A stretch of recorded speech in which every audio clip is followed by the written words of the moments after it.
Top Republican leaders now saying President Obama should call Congress back to Washington out of their break to debate and vote on his plan for battling ISIS terrorists. Here is House Speaker John Boehner on this.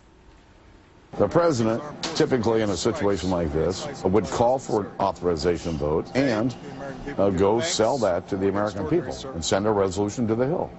The president hasn't done that. He believes he has the authority under existing resolutions to do what he's doing. So to be clear, if the president put a resolution forward now, you'd call the Congress back? I'd bring the Congress back. Katie Pavlich is the news editor at townhall.com and a Fox News contributor. Marianne Marsh is a former senior advisor to John Kerry. Ladies, welcome to both of you. Great to have you here this morning. So, Marianne, let me start with you. John Boehner says, look, it's important. In the past, any president would call people back to Congress, back into session, and have them authorize this action. It's a big deal. Well, the fact that the Republican do-nothing Congress wants to come back and do something should tell you everything. There's only 36 days to the election, as we've been talking about all morning and you have on the show, and it's clear the Republicans want to pick a fight with President Obama more than they want to fight ISIS. So this is all about national politics and nothing to do about national security, and that's wrong. Katie? Well, first off, I think that the argument that this is a do-nothing Congress is an invalid one. And second, Republicans are supporting President Obama in their strikes against ISIS, so I'm not really sure you can say they're fighting him on it. The bottom line here is that President Obama has to welcome Congress because they're not going to come back and put something on the table unless the president gives them something to work with. You have John Boehner talking about how he wants to see a broader strategy, how he doesn't think that with what we're trying to do here in eliminating and destroying ISIS that the current plan will work just with airstrikes. And I think we're going to see President Obama needing to go back to Congress for further authorization for a broader strategy, which quite frankly hasn't really been lined up or lined out by the president at this point. And you've got Tim Kaine, you've got John Barrasso saying that, you know, they need to come back, they need to debate this, they need to discuss it because the strategy is so important here in terms of how this is going to be carried out. But a lot of people believe that the politics is on the other side and that Harry Reid doesn't want to put Democrats to a vote and put them in a difficult position ahead of the midterms, Marianne. I think this is less to do about Democrats in tough spots because really most of them aren't. The fact is this is more about the spectacle that would go on in the House of Representatives. And everybody acknowledges that. And this is also about John Boehner trying to hold on to his speakership. He's putting this on the table because he knows he's going to keep the House, the Republicans are. He wants to keep his tenuous hold on the speakership. So this is something he can offer because he knows it will never be taken up. But what's the spectacle, Marianne? As Katie says, I mean, Republicans are supporting the president. Everybody is on the same page that this group needs to go. So what's the spectacle that you anticipate?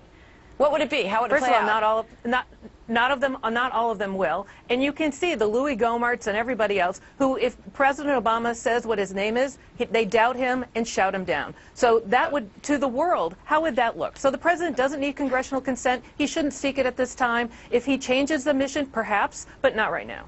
All right. Well, I mean, we saw the last time this went around in Syria, David Cameron had the same problem. He thought that the Congress that the Parliament, rather, was going to be behind him, and it didn't happen. It was embarrassing and difficult for him, Katie. So, I mean, there's that as well. Sure, but we're looking at a bipartisan effort here to bring Congress back to look at this as a broader strategy, to know what we're doing, to make sure we're arming the right people, and to have a real debate because the American people are actually very concerned. A new poll just came out showing that 72% of Americans believe that we are going to have to send ground troops in to actually destroy ISIS. Democrats are in a very tough spot when it comes to these votes. Harry Reid will not bring this to the floor of the Senate for a vote. And the bottom line is, it is Congress's job to authorize military force, and it is the president's obligation to come back, if we're going to go forward with a broader strategy, to ask for Congress to debate this and to vote on it. And if there's a risk there that it might not pass, then okay, but the bottom line is that they have an obligation to debate this in front of the American people and lay out a strategy for how we're going to move on and go forward. I think that's the bottom line. I mean, I think, Marianne, what you're not wanting to see is a debate over boots on the ground. Many people say it's a little late for that. We already have boots on the ground in this situation. Well, no. The fact is the president has not talked about nor authorized ground troops. Period. End of sentence. They're already there, That would be a change in mission.